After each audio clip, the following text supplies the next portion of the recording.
Back to the banks and the Yep. neobanks in particular. It's been a real theme this hour. We've seen obviously the likes of 86400, Upbank and Zinja begin to take customers away from the big four. Apparently though, the digital banking adoption has only just begun. This is really interesting. A new report that's just come out today from Backbase confirming the acceleration of this trend over the next 5 years. Malcolm Macnaughtan joins us now.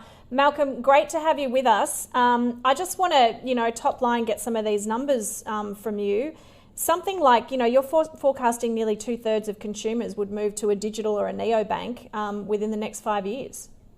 Yeah, so that's correct. The research is showing the interest is there among that sort of proportion of the customer base to try a neobank. Yeah, which is significant, right, for the incumbent banks. So can I just ask, are they dabbling? Is it a little sort of a side account that you have for whatever you're sort of spending your money on, whether it's sort of Randwick races on the weekend and you don't want your partner to know about it? Or are they going to move all of their business to the neobank? I think it's fair to say initially it is, experimental, some of it. And I think there are a number of people that are either using it just as a transaction account, with a cool digital wallet and some nice features for their spending. Some others attracted by the, relatively high interest rates on their short-term savings accounts.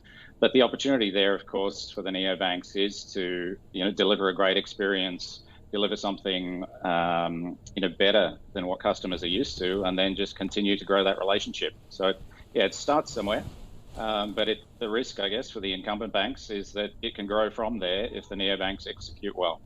I think to me it sounds pretty clear that, there's some winners that are going to come out of this. There's the neobanks, the ones we have at the moment, and no doubt there'll be some more. All these amazing fintech platforms that we talk to every day here who are, building these platforms that plug into and support these digital banks and also support some of the platforms from, your big fours and the top echelons. And I think, those guys are clearly seeing that they need to move, and they are, and the big banks will come to the party in that space. My question is what happens to that sort of second, third tier, regional type banks and credit unions? I'm wondering if you think that they're going to have the capacity and the firepower, the money, to catch up. Yeah, that's a really key question for that segment, and certainly one that surfaces in the conversations we have.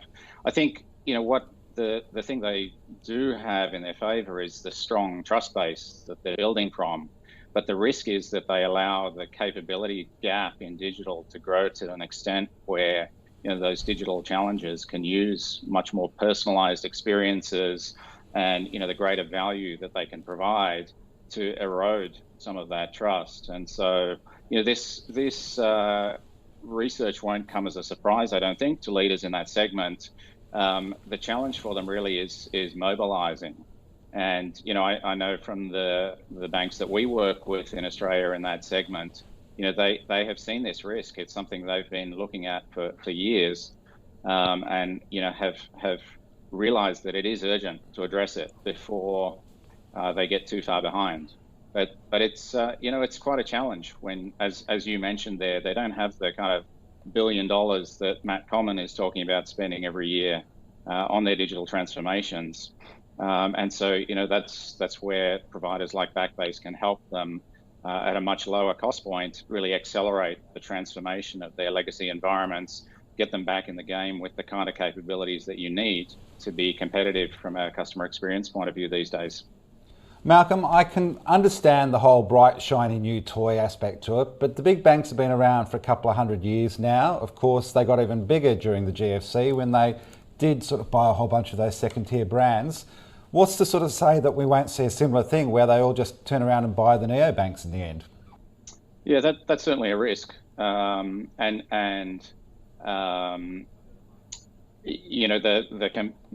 regulators obviously with the interventions like open banking are trying to ensure that this stays competitive. And, I think that is one thing with an open digital ecosystem.